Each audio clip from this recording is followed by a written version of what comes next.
pensamento do Schopenhauer, que vai influenciar o Nietzsche, que vai influenciar o nascimento da psicanálise, também vai influenciar um movimento filosófico importante no século XX, conhecido como existencialismo. Existencialismo, ele vai pensar questões sobre a existência. O que é existir? O que significa existir? E vai ter uma premissa básica que é: a existência precede a essência. Primeiro existimos, depois criamos nossa essência. E não o contrário. Ninguém nasce com uma essência. O que nasce é um corpo biológico, que vai adquirir significados do que é uma vida, de uma vida individual, a partir do percurso da sua existência. Entender um pouquinho melhor isso, né? Como eu disse, o existencialista se preocupa em responder questões sobre o que é existir, preocupa-se com questões da relação entre o meu interior e o mundo exterior a mim, as pessoas, os meus desejos, o mundo como um todo. O existencialismo se preocupa com a angústia. O que é a angústia? Esse momento existencial tão difícil, essa crise existencial tão intensa. Problemas existenciais passam-se a ser pensados a partir desse movimento existencialista. Kierkegaard é o primeiro existencialista, um homem muito religioso, que a partir do seu pensamento religioso ele percebe que o mundo não consegue suprir os seus desejos, ali muito apegado ao Schopenhauer, o mundo faz eu sofrer muito, porque eu quero as coisas, não posso ter as coisas, e quando eu tenho as coisas, depois volta isso que ele chama de vazio existencial. Tem alguma coisa que falta para minha existência, eu passo a vida inteira procurando nos objetos do mundo algo que supra esse meu vazio existencial. O que acreditava que somente Deus, um relacionamento com Deus, difícil porque envolve um paradoxo, né? Que a fé não é algo racional.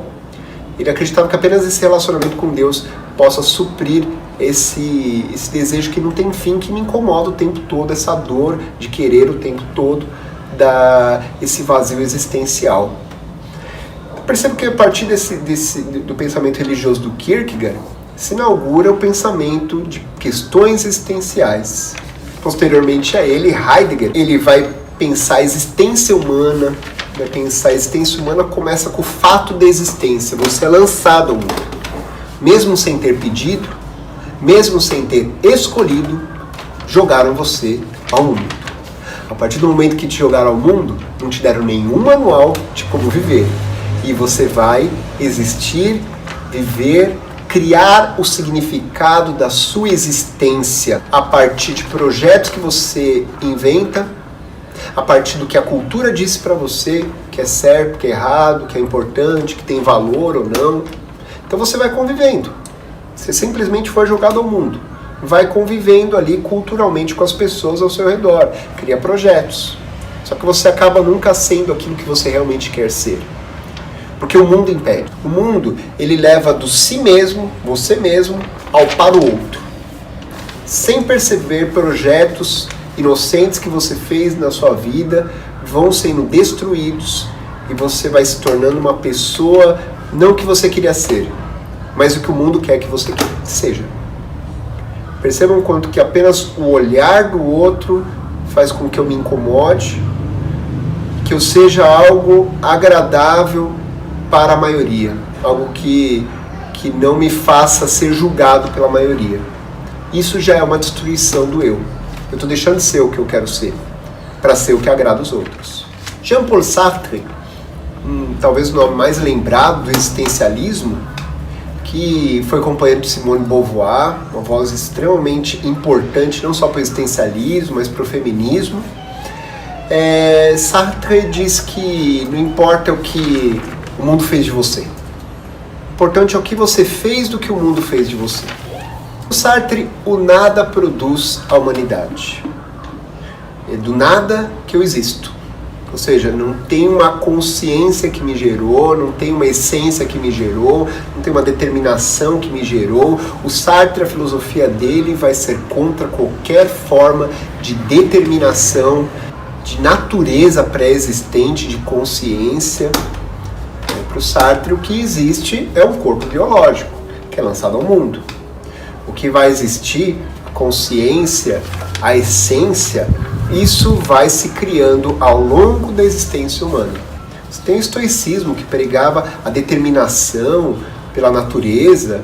Então, eu já nasci determinado a ser alguma coisa, a viver de uma certa forma, faz parte da minha essência. Tem a ideia de índole, que é a ideia de que eu nasci com uma índole, eu nasci, por exemplo, com uma índole má, quer dizer que eu sou mau, e a maldade é minha por natureza. Não sou eu que escolho ser mau, é minha natureza.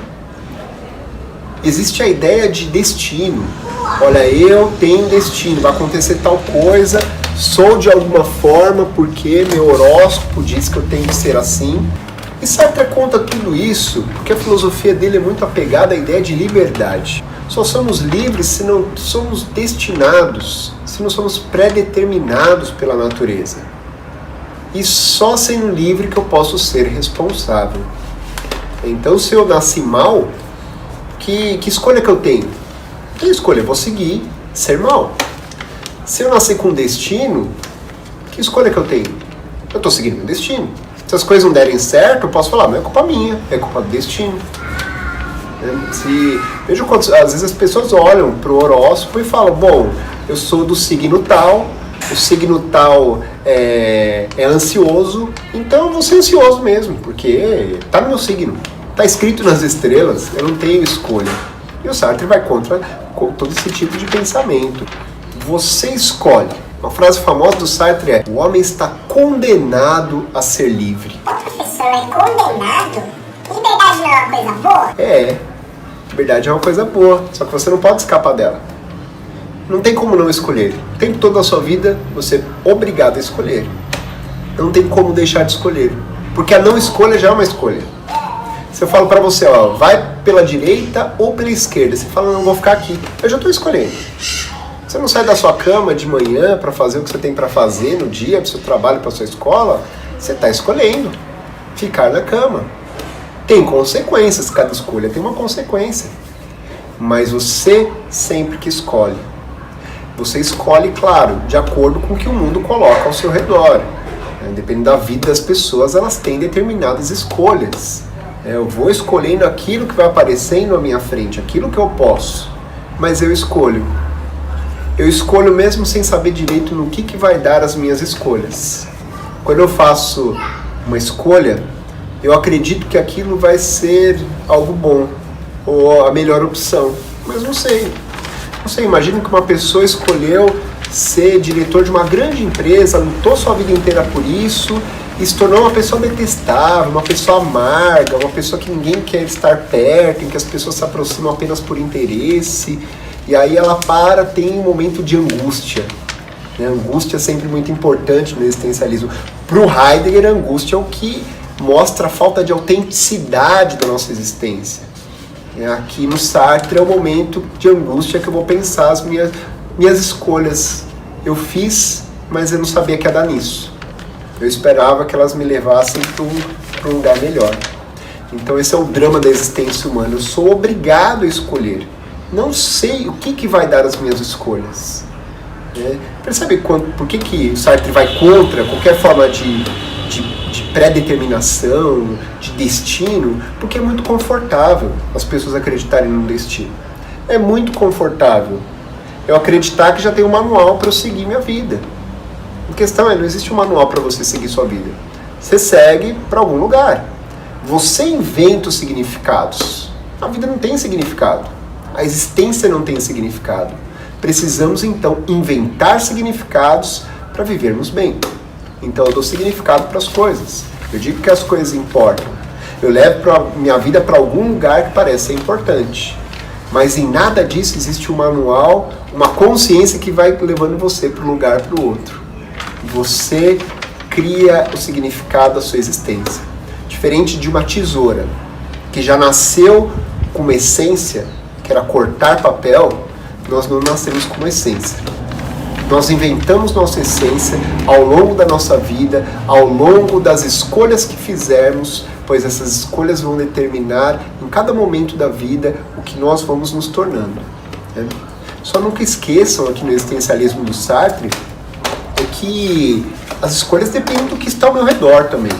É óbvio que uma pessoa numa situação frágil ali, material, uma miséria muito grande, as escolhas dela são diferentes de uma pessoa que não tem essas carências materiais. Não tenho como achar que uma pessoa que é filha de grandes empresários ricos, teve tudo na vida, vai colocar um revólver na cabeça de uma pessoa e anunciar um sequestro. Ela não precisa disso, é um risco muito grande que não parece trazer benefício algum para ela, sendo que ela já tem muita coisa. Então, o ser humano, nisso tudo, ele tem um grande problema que são os outros. E o Sartre diz, o inferno são os outros. Por quê? Porque os outros impedem os meus projetos.